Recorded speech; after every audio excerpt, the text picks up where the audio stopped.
Hey there, I'm Lee Ullman here with some big news from the National Young Farmers Coalition. We're partnering with Heritage Radio Network on a special season of The Farm Report. It's all about what's happening with the Farm Bill and how it impacts farmers and eaters. I am growing diversified vegetables on land that's been in our family for 150 years. And so with the pandemic, gentrification, property values going up, we had to sell the land and we lost it.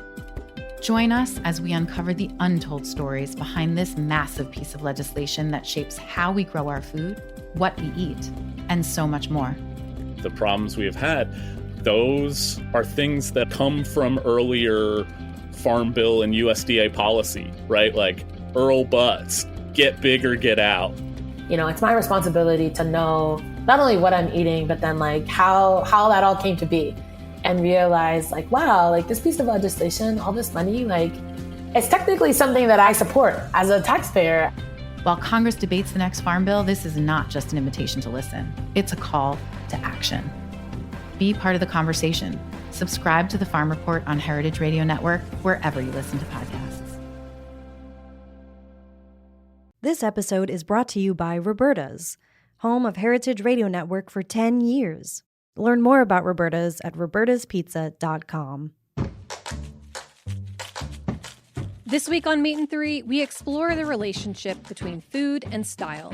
I knew from the start that I never wanted to like hot glue bread onto my body. Like I wanted to be able to enjoy it after, and I did. Food, which is so ephemeral, right? It's something that you eat and it disappears. With an image, it remains. It stays alive forever. Food and fashion align in that they're both lenses through which to look at culture, right? And they're both also tangible things we can use to express ourselves and our identities. Tune in to Meat and Three, available wherever you get your podcasts.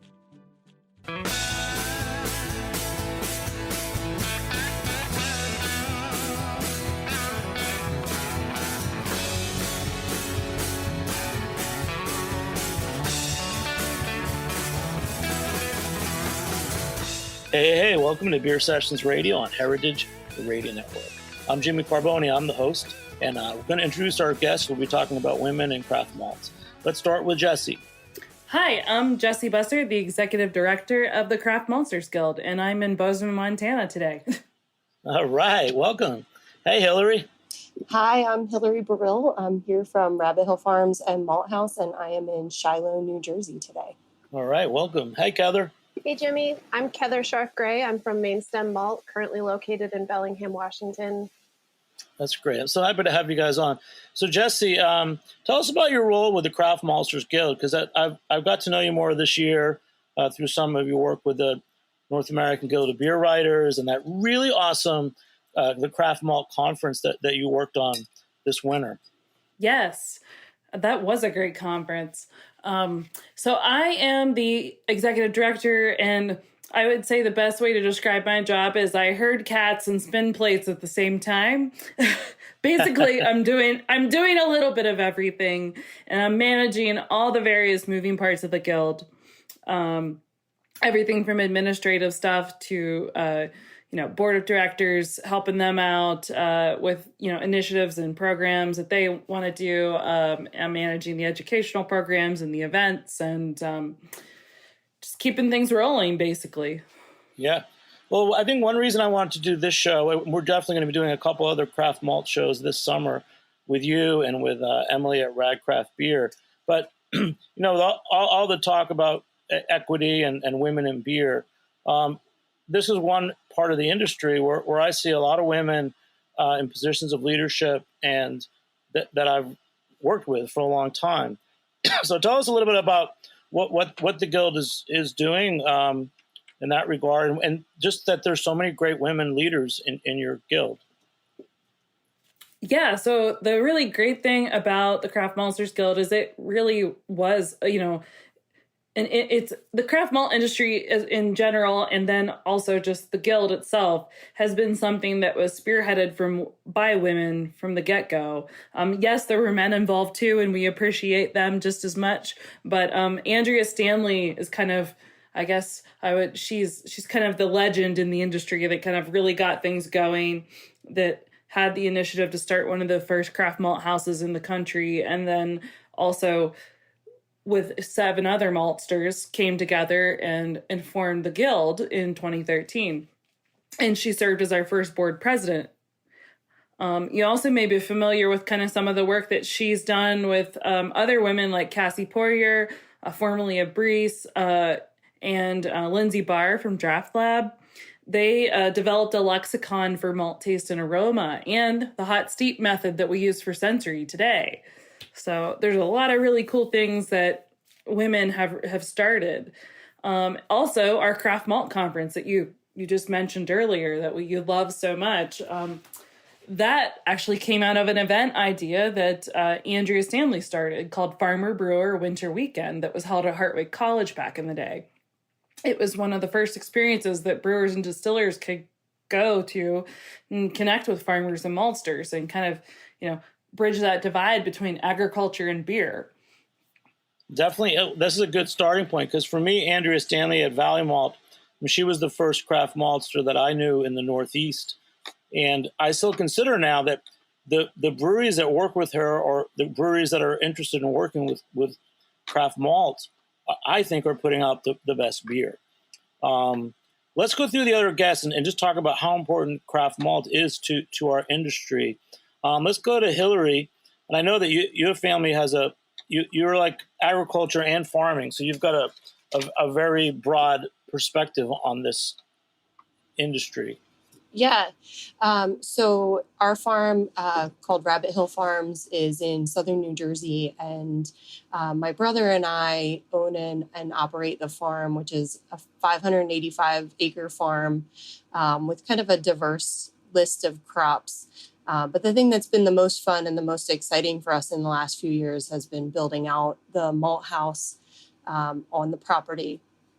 And so we grow all of our own grains, and then we floor malt all of those grains ourselves here as well to work with our local brewers who are interested in those local grains. And I would say that one of the reasons that we felt so comfortable stepping into craft malting was it was an incredibly welcoming community. And that was in part due to Andrea's efforts and seeing leadership at the guild and even pre-guild leadership within the community from all different types of people. But also Twyla Souls from Grouse Malt House, she was involved in forming up the guild as well. So it wasn't just one person. It was a really diverse group of people who came together to form the guild and who were interested in craft malt from the beginning. Wow, that's great. And then I want to make sure we all give shout outs to some of the beers that are using our malts or that we're drinking at this moment. I'm give a shout out to Valley Malt. Andrea, she turned me on to so many great New England breweries. I'm just going to generally say Wormtown out of Massachusetts and Kent Falls are just two breweries I know that use a lot of her malt.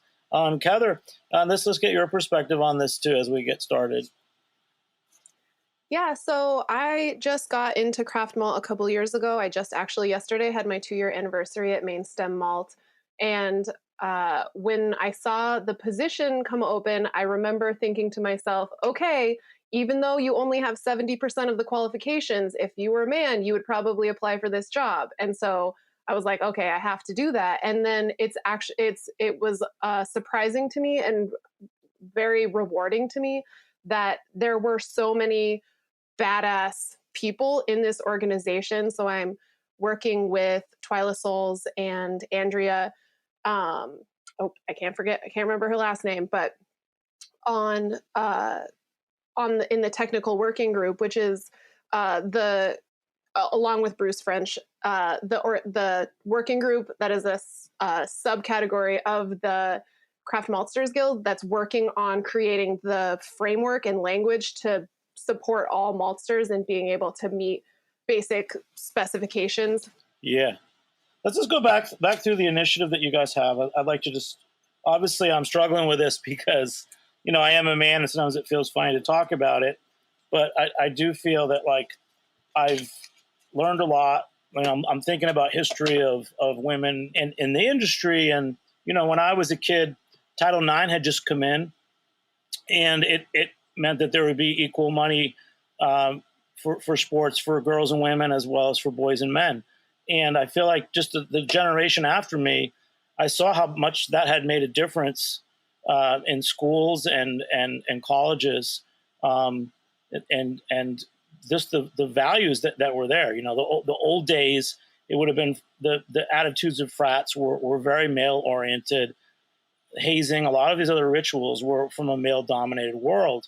And I really feel like, my daughter, I'm getting personal, but my daughter's 19 and a first year at college. And I feel like, 2 generations later, the whole world has changed, and at least in higher ed, where there's more women on campus than men. And a lot of the values are definitely more equitable. So I feel like the world has changed. I just and I like looking at Craft Malt in the spotlight of that, because I feel like it's nice to see that there are leaders that represent this new world. I don't know if anyone wants to go with that, because I feel like that I've been struggling with it, and I just want to talk a little bit more about it, how you guys perceive the world. I think I'll jump in. This is Hilary. I think the thing that is hard for me is that, yes, I have seen progress over my lifetime. I've seen progress over the last 15 years since I started farming with my dad, in the way that I'm perceived just in the agricultural community. But it's something that's so pervasive through society. And I even have to check myself on it sometimes about who I make assumptions about, or who I think I need to speak with when I walk into a brewery, or a store, or anywhere. So I don't think that this conversation is specific to craft beer only. I think there was just a flashpoint in craft beer that is causing us to think about it more acutely than we normally would. I'd agree with that. Definitely. Yeah, those issues are pervasive throughout agriculture as well. I mean, I worked in agriculture for over a decade. I worked with a lot of ranches before I ever came to work with the Guild. And you don't know how many times I got asked, oh, you're how old and you're not married yet and you don't have any children? It's like, a woman shouldn't be single and working in a career. And, it was strange to men to counter that, and they didn't understand it. And it's like certain cultures, certain groups of people still don't have it move past those things, even though we see it in a greater whole across the world. We're in our own communities. We see that things have improved somewhat, but it's been inches, not feet. Yeah. No, you guys are good. You're the best of the best, and I'm really happy to have you guys here with me. Let's go back to malt, because it's still something that's just is very complicated to me. Sure. I can't believe that craft malt was only just getting started 10 years ago. Yeah. Let's talk about that, how important that is, because before craft malt, it's like, how could you differentiate between, it's one of the top ingredients in beer, right? Right. Yeah, it is. And only water. Well, yes, water is the top ingredient in beer. Malt is the foundation of beer, though. It is what gives beer its soul and in the foundation of its flavor.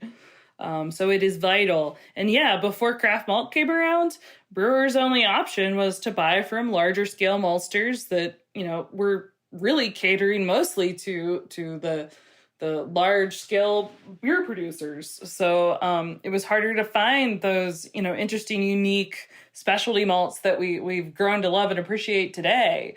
Craft malt came along and really kind of kicked the door open and really, I think, pushed the malt industry to start being more innovative again and thinking outside the box and starting to do new things. So Craft Maltsters really have infused, a lot of creativity and just new life into the world of malt. And I feel like malt is starting to have a moment, if you know what I mean. That's a great line. Let's just talk about some of the basics of what you're doing when you're as a farmer, Hilary. Spring versus winter wheat. When you plant them, when you harvest them, what the risks are, one versus the other. So in our at our latitude, in our climate, I can plant both spring and winter crops, though the winter crops do much better for me. So I think that that's something that's really unique about working with small scale malt houses, is that you're getting exposed to a whole new set of varieties of barley and wheat and all of the different grains, because they're going to choose to use the varieties that work the best in their local climate. So for us, we're planting our 2-row barley in October, and we just harvested ours about 2 weeks ago. That would be mid-June. Our spring barley we planted in the very beginning of March, and it's looking like we'll probably be harvesting that within the next week or two. We do mostly winter wheat here because we've been growing winter wheat for so long, and it's really well adapted to our climate. So we haven't tried any spring wheat. But we do some oats and some spelt and some rye on our farm as well. So really just picking the varieties that have worked the best for us over the years. We're growing a few different varieties every year so that we can trial new things and see if one really impresses us agronomically or in the malt house. And then working with our brewers to find out if it's something that they are interested in using.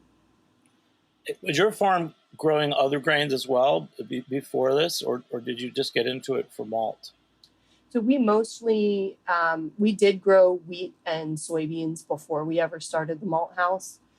We were a vegetable farm before we started the malt house, and now the malt house fills our vegetable kind of category of that like higher intensity management kind of crop. So we always grew grains, but we were growing them to different specifications. So we were just growing them for commodity level sales. They would go to larger grain mills, or they might end up at a flour mill, but we didn't really touch it once it left our farm. So growing for the malt house has been really rewarding because we can follow that grain, because half of the process happens at our own place. So we're doing the malting here on site, but we can find the end product. We know what beers our malt is in, we know what spirits our grains are in, and we can find those things out in the wild. And I think that's one of the things that's always been the most rewarding to me in farming, is to be able to find the end product and that end consumer and communicate with them about what you're doing. So we've always grown grains, but we do manage them differently now that we're trying to grow something for malting. Because it's a much tighter set of specifications for us to make sure that those grains can become malt. Are there a couple nearby breweries to you that use your malt, or do you send them farther afield? So we're working mostly with brewers and distillers in New Jersey. And the closest person that we work with really regularly would be Tonewood Brewing, which is in Oakland, which is right outside of Philadelphia. And they have our wheat malt in one of their regular pale ale offerings. But we work with brewers all around New Jersey. We'd be happy to send stuff further afield if we needed to, but so far New Jersey's been purchasing up everything that we can make. Wow. And do you feel like there's a natural connection between growing barley for malt and just a healthy grains agricultural system in your region? I've met some people like the River Valley Community Grains, for example, in New Jersey. Sure. Yeah. I mean, it's really important to make sure that you're growing a healthy crop all the way through, or you're not going to get malt quality grains. So we pay very close attention to our crop rotation. We pay really close attention to, all of the agronomics from the time that we plant until we harvest. And I think that I said before we were previously growing vegetables, and I think that vegetables are a really high intensity crop. And so our style of farming really lent itself to growing those malting grains because we could commit ourselves to really close scouting of our crops and being really attentive to the needs of our crops and what we needed to do on the farm to make sure that we were going to get those good quality malting grains at the end. Yeah. And what about weather? Where I am up here in New York area, it's been really hot. There's heat wave out in the Pacific Northwest. How does weather impact your barley and grains for malt? Sure. I mean, that's the thing we absolutely can't control. And it is the most stressful part of growing any crop is dealing with the weather that you get in any given year. Here in our region, we had a really dry stretch leading up to Memorial Day, where it didn't rain for 3 or 4 weeks. And that was the time during which all of our grains were filling. So that means if we had not had the ability to water our crops at that time, we would have ended up with really thin barley, which wouldn't have performed well in the malt house. And then even if we could have made good malt out of it, I don't know if brewers would have wanted it because that plumpness would have affected their milling capabilities. So for us, we were watching that. We were watching the crop's needs, and we decided to water our barley, which is not something that we normally have to do. In the spring, we usually have ample rain. We're usually fighting against the rain and wishing that it would stop so that we could, so that we were getting ready to harvest. But it was the opposite this year. So, every year is different. And we just have to kind of take our best stab at it. It's interesting to think about that I plan to farm for my whole career. But that pretty much means that I'll only have maybe 40 chances to turn out a great crop of barley. And since I can only do like one a year, so it's high stakes. Yeah, you got a lot on the line, I'm sure. Sure. Wow, it's still quite amazing. And then Kether, out there where you are in Washington, just tell us a little bit about the agriculture and the climate, and what you guys are up against. Yeah, so this year has definitely been a wild one. We started the year off with very little rain, which means that all the things that Hilary just described remain true for the Pacific Northwest as well. The added complication is that all of the grain that we grow is dry land, so we do not irrigate our farms, or we work specifically with farmers who are not irrigating. So it's a real cross your fingers, grit your teeth, hope that it comes out okay situation. And then, we also just had a heat wave, and the parts of the state that we harvest our grain in are the parts of the state that are still experiencing the heat wave. I live in Bellingham, and we've subsided and we're down in the 80s, and it's a totally acceptable temperature, but on the east side of the state, it's still up in the hundreds, and we're still a month out from harvest. So it's definitely a risk. And as climate changes, it's interesting to consider drought tolerant grains. It's interesting to consider the options that we have to be growing quality grain in this scenario. So I will just continue to keep my eyes on the weather station. I'll tell you, I've been in a New York barley field where they were rushing to get the combine going as the clouds were coming in, but the combine was missing a piece or something. I saw the stress on those farmers.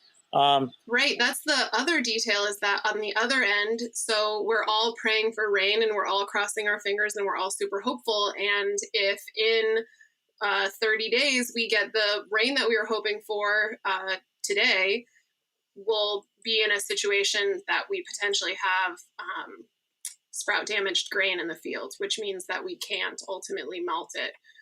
So yeah, it's just this huge balance. We're working with our farmers. And also it's like it's a total gamble. There's not a lot that you can do about the weather. And especially when we're actively growing dryland grain. It's on both sides. It's the early season heat and it's the late season. Is it going to rain? Did it rain? Do we have sprout damage? And what is the extent of the sprout damage? And then it's interesting too, because our farmers are super knowledgeable and they're super aware and they're managing their land, and they have for their whole lives potentially, and potentially for the generations before them as well. So they know where the low spots are. They know where probably there's enough water in the ground to be growing good plump grain. So like selectively harvesting so that they can differentiate between what has to ultimately go to the feed market likely and what can be recovered and will be malt quality. And then also with the heat and the heat pressure, the increase in protein, like there's just a million things that are a real challenge in this scenario. But also to Hilary's point, there's so many efforts out there to be selecting for varieties of grain that are drought tolerant, that are well attuned to dryland systems. So how deep do the roots go? How tall are the plants? Do they shade out other shorter plants that would be weeds? There's lots of ways that we can be mitigating it, and it's really cool the influence of especially university institutions that can be breeding for those characteristics that can move us into the future, because we would be blindsided if we weren't preparing for the reality that it's not always going to interact. We're not always going to get the weather that we expected, especially into the future. It's definitely changing. Yeah. Hey, for Hilary, is there a hierarchy of grain? Like, for example, some grain's going to go to animal feed, some might go to bakers, some might go to distilleries, some might go to breweries. You want to try to outline that for me? What's the differences? Sure. So all of those different end products are going to have different specifications. So for us, all of our barley is meant to go to brewers or distillers. So we're looking for the same kind of specifications for those barleys, or the same range of specifications. But we grow a lot of wheat, and a lot of our wheat goes just to general commodity chain. But we do also sell a few loads of wheat every year as kosher, which goes to a bakery in Brooklyn. And they have a totally different protein requirement than a traditional flour mill would be looking for. So you really have to know what your end product is to both manage that crop for it, or to know which fields you can select to send to certain customers. So for us, the barley comes first. We harvest all the barley and save all the barley, and that is going to go in the malt house. And then for our wheat, we're looking at the best fields that we can have a moderate protein content for our variety of wheat to save for the malt house. And then we want some lower protein wheat to go to this one bakery. And then we have the rest of it that just goes for commodity. But yeah, everybody is looking for a very specific end product. And you may or may not be able to grow that in your region. No, this is very interesting. Jesse, can we talk more about who's been working to develop these, specifications and, quality control in the industry? The folks that do that are barley breeders and malt quality labs. And we have one of those actually right here in Bozeman, Montana, the Montana State University. Barley, malt, and brewing quality lab. So they do it all from field to pint, basically. testing and everything. But yeah, they're working on developing lines of different types of barley that are suitable for, environments like ours here in Montana. And then there are other labs too in other parts of the country, like Oregon State University and Hartwick College has a malt quality testing lab. You may be familiar too with Cornell's barley variety they released in late 2020 called Excelsior Gold. Have you heard of that? Yeah, we did a show about that. Yep. So, I mean, there's people at all these land-grant universities all over the country and at USDA Ag Research Service labs working on developing barley that, can be drought resistant or that's possibly resistant to disease like Fusarium head blight, which is a big issue for a lot of barley growers. And it's just the work that it's a lot of that work is funded by both federal funding from the USDA and through private grants as well from donors. And so it's vital though, because it's really in the last several years helped us to develop regionally adapted barley varieties that are suitable for, places like New York, or we have one that just was released this past year that's adapted specifically for Montana.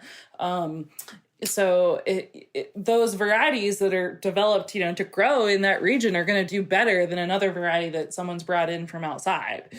And so that's what we're trying to do is match the crop, match the plant to the environment, so it has the best, possible chance of growing and bringing us a successful crop.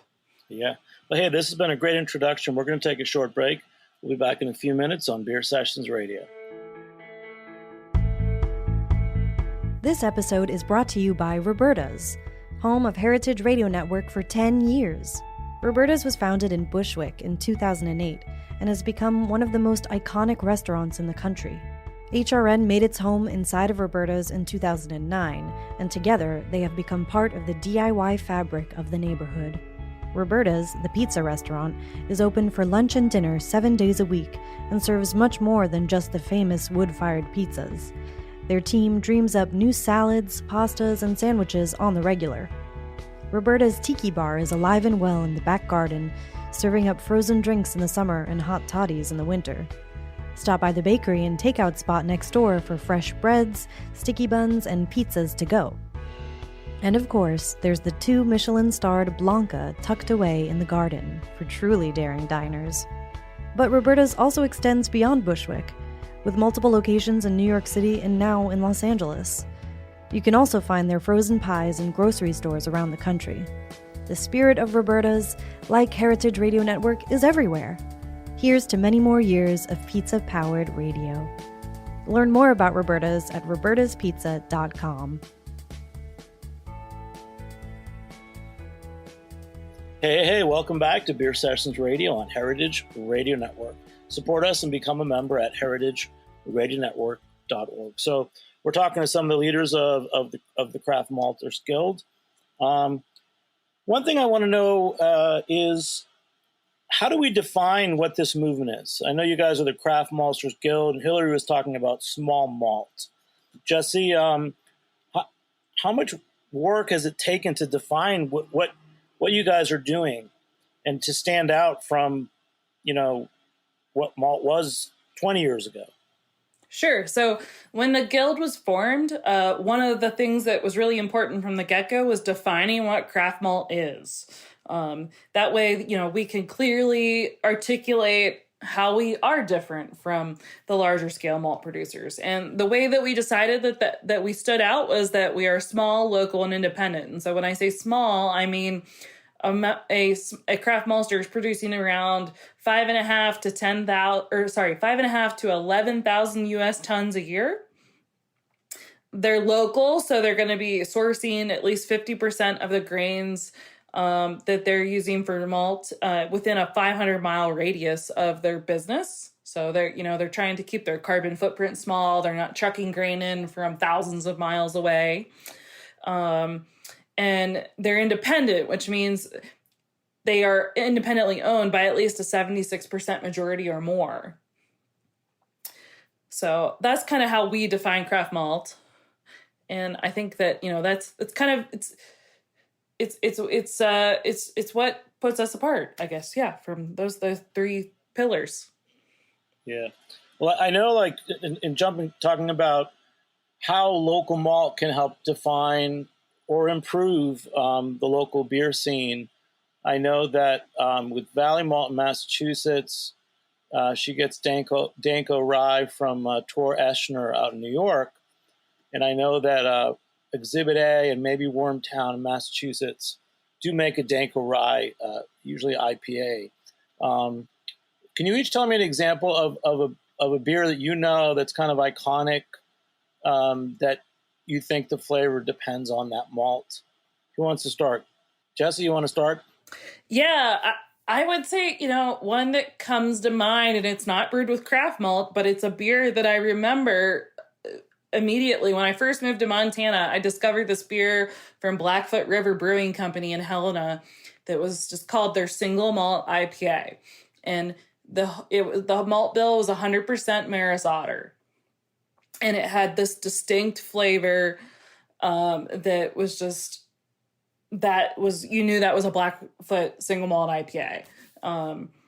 And, Maris Otter obviously is a malt that has quite the reputation with the brewing community. Brewers love it. It's one of the best malts out there probably for brewing, but it's really hard to replicate here in the U.S. So that was one that just always stood out to me.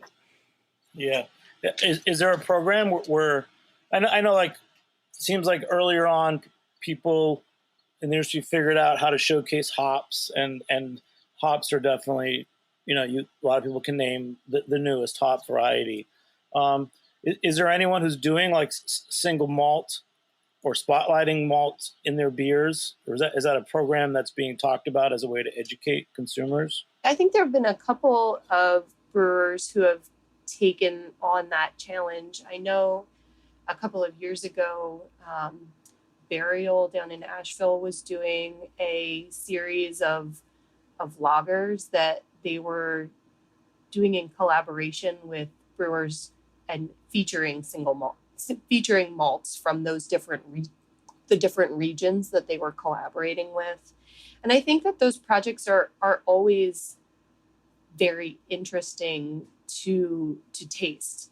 I know Jesse brought up Maris Otter, and I think one of the things that's so interesting about that is that so many brewers know Maris Otter, and that's a barley variety. So I don't think that we've gotten to that point yet where these new barley varieties that are in the pipeline or that are being developed by universities now in different regions around our country they're not iconic yet, but we can certainly hope that in the future people might look to a specific malt house or a specific barley variety and be able to pull that out of a beer and or say like, oh yeah, I've tasted those beers from these 4 different people that all use that malt, and I can find that unifying flavor thread. I think what happened, before craft malt came around, people didn't really think about barley varieties, brewers didn't think about barley varieties because they had, because of prohibition in our country, it really kind of created this strange gap in our history of, where there wasn't any beer and there wasn't anyone malting. And then when it started back up again after prohibition was lifted, it all just kind of eventually went to these large scale corporate brewers, and they were vertically integrated. And so when craft brewers popped up in the 80s and 90s, there just wasn't that knowledge within the community, anymore. It was kind of lost. Brewers before prohibition would have probably known what variety of barley they were getting. I feel like they would have. And they were a lot of brewers were even malting their own barley before prohibition. And so we're having to kind of like re-educate the brewing community at this point on what the agricultural side of beer looks like and what those varieties lend to beer.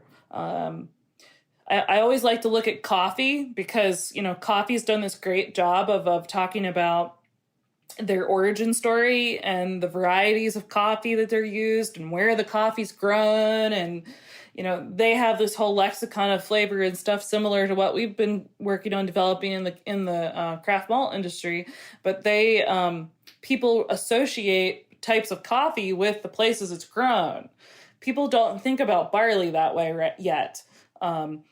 Or malt or beer. So we have a long ways to go to get there.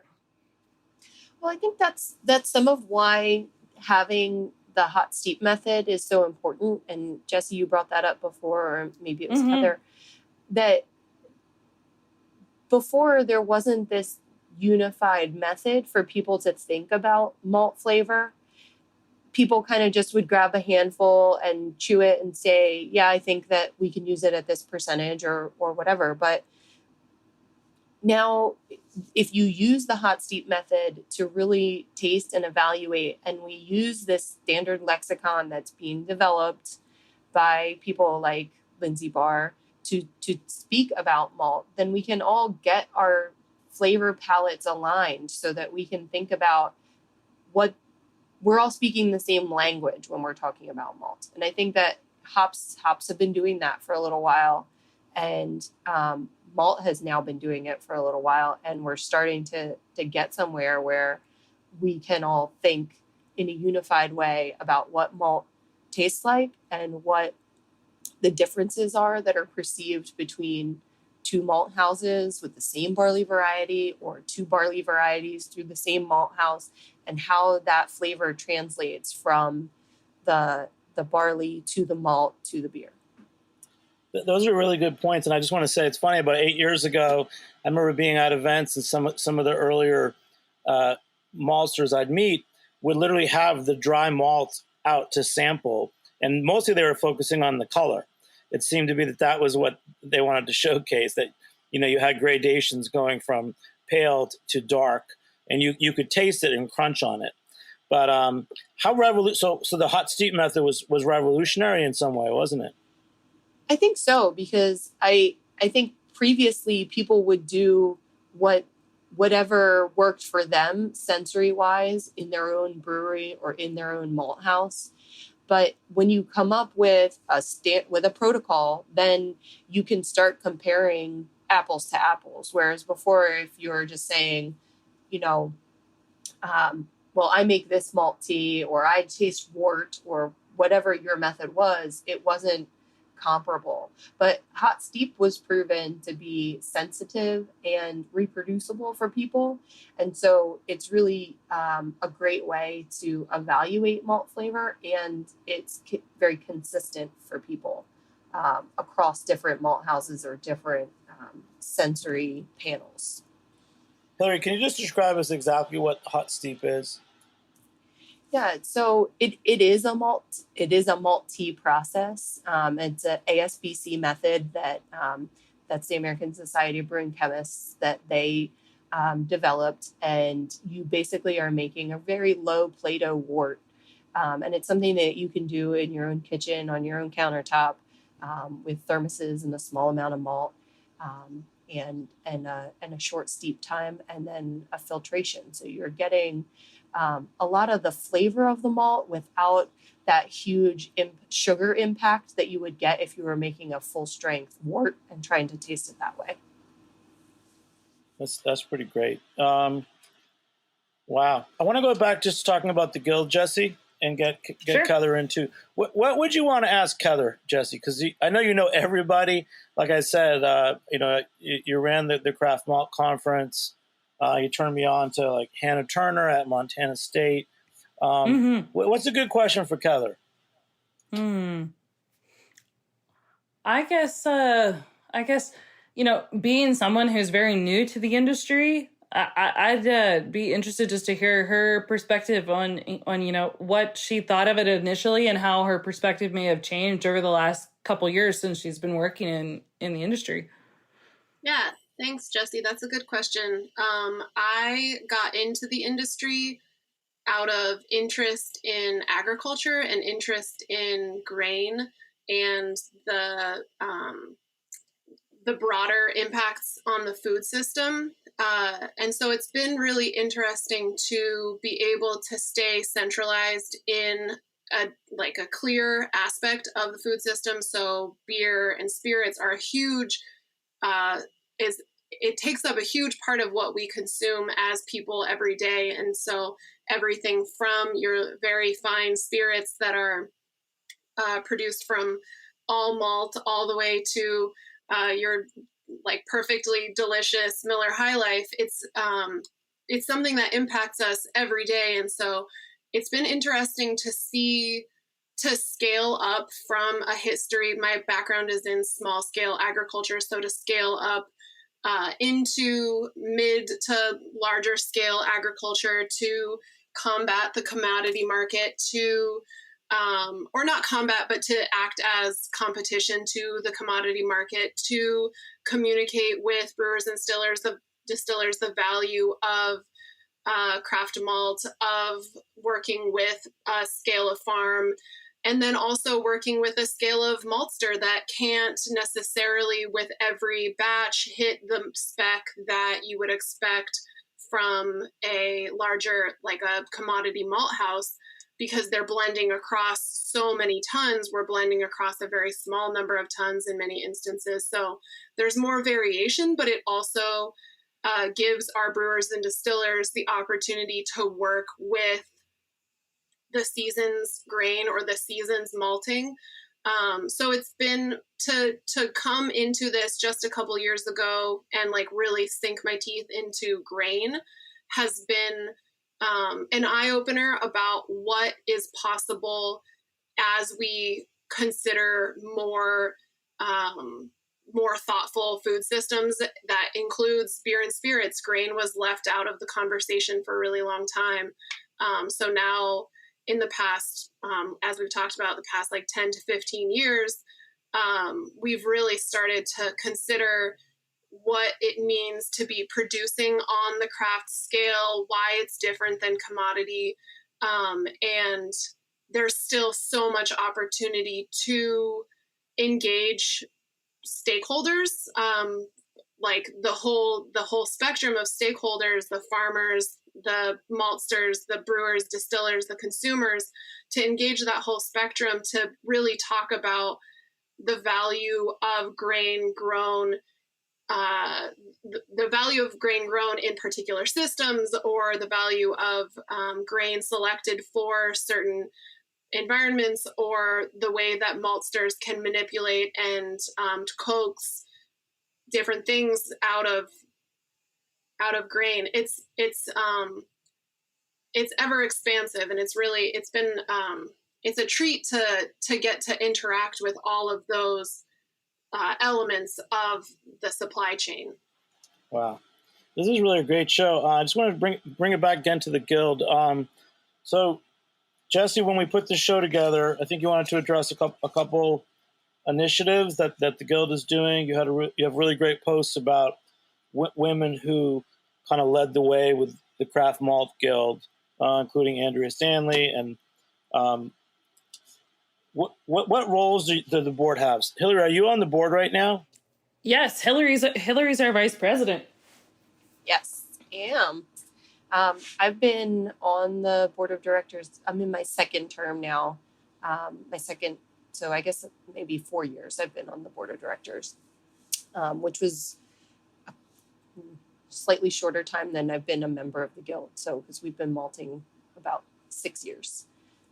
So I have always found that, digging in and being involved in the leadership of your association is really rewarding, and also really important to make sure that your voice is heard within your own association. And that's not just having to do with craft malt, it's having to do with,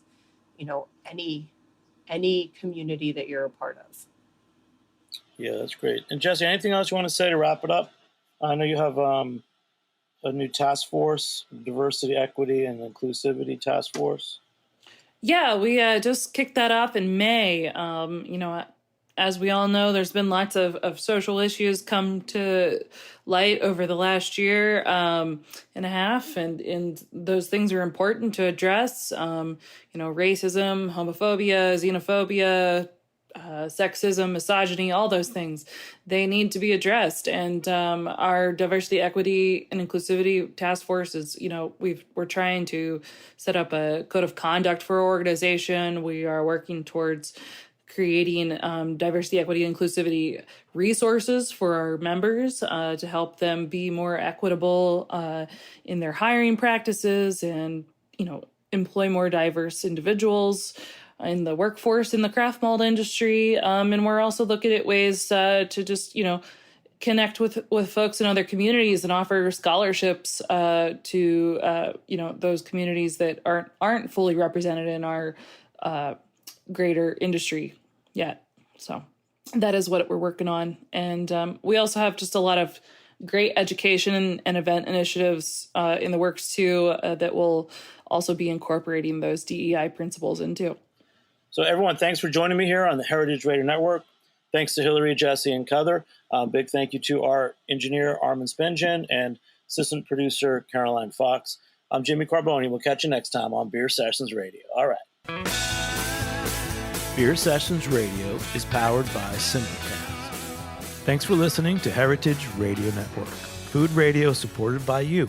For our freshest content, subscribe to our newsletter. Enter your email at the bottom of our website, heritageradionetwork.org. Connect with us on Instagram and Twitter at heritage_radio. You can also find us at facebook.com/Heritage Radio Network. Heritage Radio Network is a nonprofit organization driving conversations to make the world a better, fairer, more delicious place. And we couldn't do it without support from listeners like you. Want to be part of the food world's most innovative community? Subscribe to the shows you like. Tell your friends, and please join the HRN family by becoming a member. Just click on the beating heart at the top right of our homepage. Thanks for listening.